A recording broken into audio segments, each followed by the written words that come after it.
Thai hostages released by Hamas describe their captivity. Welcome to VOA Asia Weekly. I'm Chris Casquejo in Washington.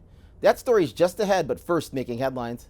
The U.S. military announced late Wednesday it was grounding all of its Osprey V-22 helicopters after last week's fatal crash off the coast of Japan.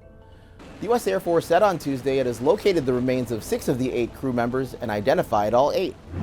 Rescuers in Indonesia successfully evacuated all climbers this Wednesday after the eruption of Mount Merapi, one of Sumatra's most active volcanoes. The Sunday eruption claimed the lives of 23 people. 75 climbers said they saw volcanic ash spewing into the sky, enveloping the area in plumes of smoke. On Wednesday, family and friends mourned a 20-year-old hiker who died in the eruption, holding a funeral ceremony at her home. Cyclone Michong struck Chennai on the southern Indian coast Tuesday with intense winds and heavy rains. The ensuing floods killed 13 people. Rescuers used inflatable rafts and ropes to evacuate survivors from their homes. 16 people died and 12 others were injured when the driver of a passenger bus lost control on a downhill curve in a central Philippine mountain village, plunging into a deep ravine. South Korea successfully launched a solid fuel rocket Monday. It carried a satellite over the sea near Jeju Island. The launch was aimed at keeping pace with the growing space race with neighboring North Korea.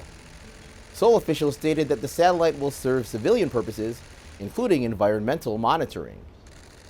23 Thai nationals held hostage by Hamas in Gaza for 50 days have returned home. Despite their ordeal, some are considering returning to Israel due to low wages in their rural home areas. VOA's Wichitra Dwandi reports from Thailand. A homecoming for a survivor of horrors thousands of kilometers away.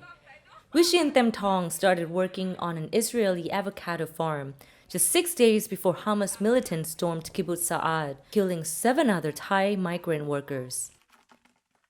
He was taken hostage and held for 7 weeks. A migrant worker from Thailand's poorest region, caught in someone else's war.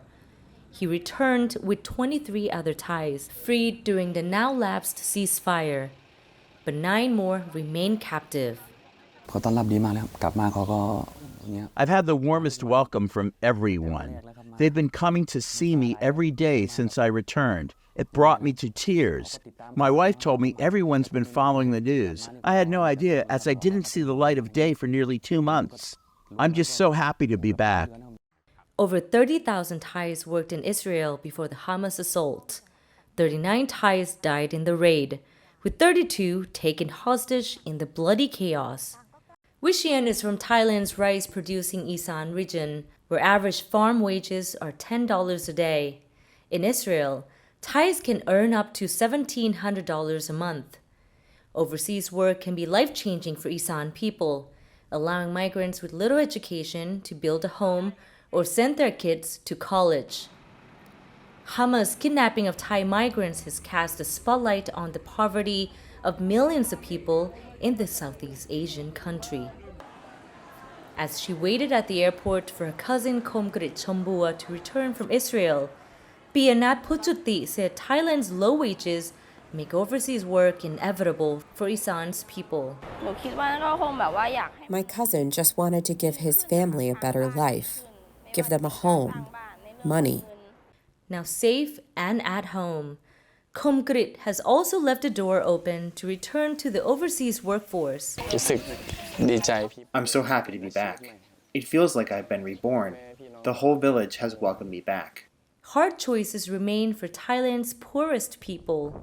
Stay poor at home or risk their lives overseas. Wichitra Dwandi, VOA News, Isan Region, Thailand. Visit voanews.com for the most up-to-date stories. I'm Chris Casquejo. Finally, one of the hottest food trends of the year in the U.S. is ube. It's a purple yam native to the Philippines, growing in popularity among kids in the D.C. area for its unique flavor and color. It tastes delicious. Why do you like it? It tastes like potatoes. It's just great.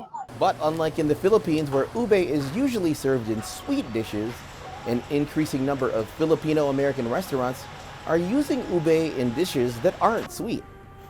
Thanks for watching VOA Asia Weekly.